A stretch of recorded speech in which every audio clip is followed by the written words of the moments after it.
ہمارے اس پروگرام کا موضوع ہے از پاکستان ٹو بگ ٹو فیل۔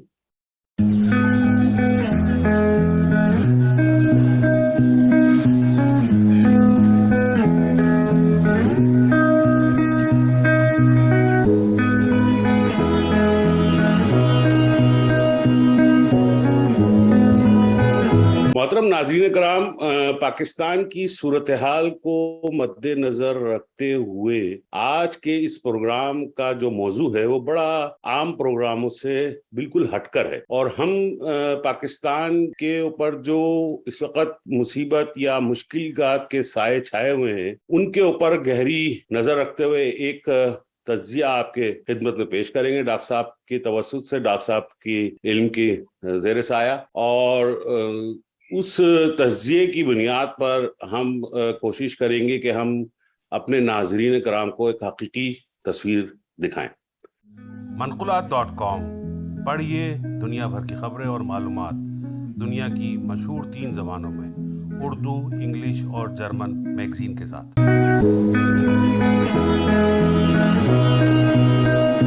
بسم اللہ الرحمن الرحیم ورفعنا لک ذکرک۔